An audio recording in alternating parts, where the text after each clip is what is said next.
let's talk about another very interesting question that you raise. You pose it as the question and you answer it partly. And you say, is Modi becoming Indira? Is Prime Minister Modi becoming like Prime Minister Indira Gandhi? And your book says, and I don't want to give away the whole book, but let's pick up a couple of points you make. You say there's an uncanny similarity. There are many things that you admired in Indira Gandhi that you also see in Prime Minister Modi. But you also warned that some of the mistakes that came from Indira Gandhi's overconfidence or insecurity are mistakes that the BJP might be making with the Prime Minister. And the one word you use is that the sycophancy by others around the Prime Minister has to stop. Can you talk about the parallels here with Indira? Yeah, indeed. But before that, I'll just quickly talk about the Vajpayee angle, which you'd asked me about, which I didn't quite address. Yes. The Vajpayee-ification. That's one of his avatars, one of the three avatars. And that is the slightly more, poetic version of Modi, where he tends to, the Pasanda Muslims, etc. He is almost now sort of tending towards a center, just as Vajpayee did. There was the Advani-Vajpayee duopoly, in which Advani was the hard right man, and Vajpayee was supposed to be the soft Hindutva person. And that gradually changed. And eventually, Vajpayee actually, as you know, Barkha, started off in the 80s as the hard right man. And Advani was not so much in the picture.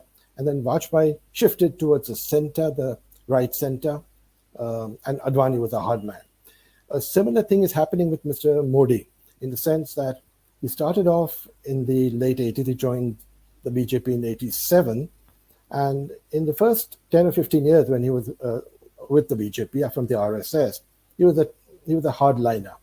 And that was the reputation in Gujarat as well, though people don't really know that it was him, Mr. Modi as chief minister, who got rid of Praveen Togadia and actually not only hounded him out of Gujarat, the VHP leader Togadia, but also demolished temples which encroached on public roads and public property. So even then, Modi had a fairly centrist kind of attitude. Godhra came, that changed things. Modi, completely hardliner. But the Vajpayee-ification has begun, and it's begun in the past 4 or 5 years. You see that not only as a global statesman, you see that in the way he deals with the communal issue, the secular issue.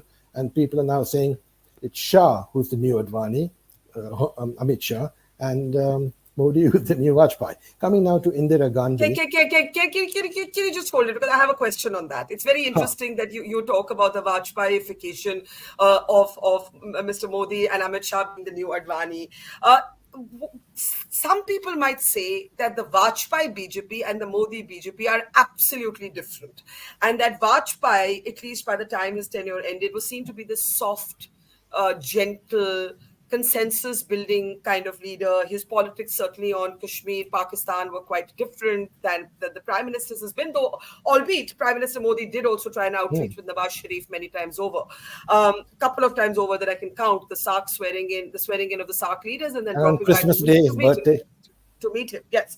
But why do you feel that the Prime Minister is moving to the center? Because as your own book says, Mr. Modi is different men at different times, whereas Vajpayee was often called a consensus builder.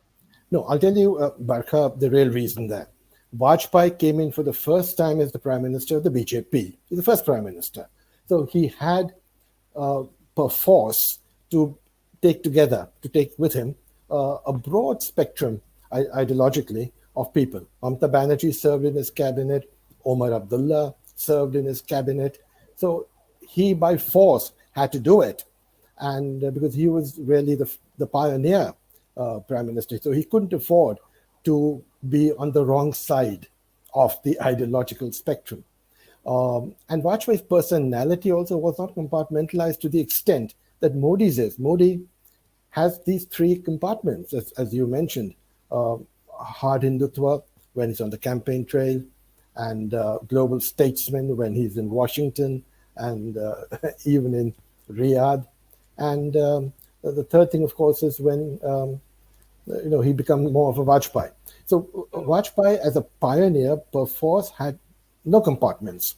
He was what he was. Whereas Modi very cleverly or you can use another word, has been able to compartmentalize himself, and is therefore, you're right, the Modi government is not the Vajpayee government, even though he has moved slightly to the center. Vajpayee throughout was, a fairly singular kind of person, but I think Mr. Modi has three dimensions to him, and therefore you're quite right in saying that it's a completely different kind of government, and that's why he's not attracted allies of the kind that Mr. Vajpayee attracted, 24 of them, uh, apart from the recent three or four that he's got, because of obviously the India threat. Um, Throughout the past 5 or 10 years, there have been virtually no allies. In fact, allies have left, not only the JDU and the Shiv Sena, the big ones, but many other smaller ones as well. So people like Paswan and all have returned. Let me now take you to the Indira Gandhi question and the Yes. parallels that you draw.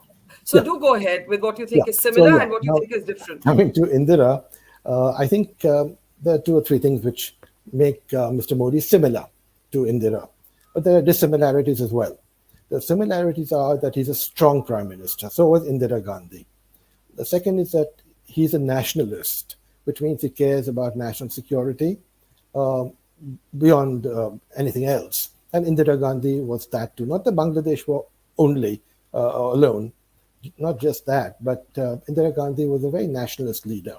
Now, the word nationalism is misconstrued, as we've spoken of in the past.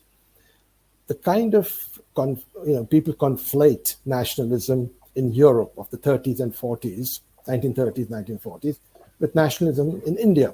The nationalism definition in Europe was expansionary, exclusionary, conquering, racist, fascist. Whereas the nationalism of the Gandhi, of Mahatma Gandhi and Nehru, etc., was anti-colonial. It was not expansionary. It was inclusive, the Khilafat movement, etc., etc. So, in that sense, I just wanted to redefine nationalism. Our nationalism is about national security against terrorism. It's all about economic security coming from an impoverished situation after independence, because the British in 190 years had impoverished India and enriched themselves. But that's a different subject. And my next book is, in fact, partly civilizationally due to is on that, but that's beside the point.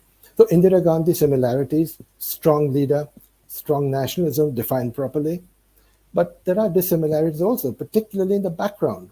Indira Gandhi came from a privileged background. Modi came from a very, very poor background, as you all know. But what people don't realize is that Sonia Gandhi also came from a poor background. In fact, she went to England to learn English because at the age of 16 in 1962, because her father really couldn't afford to keep the family well.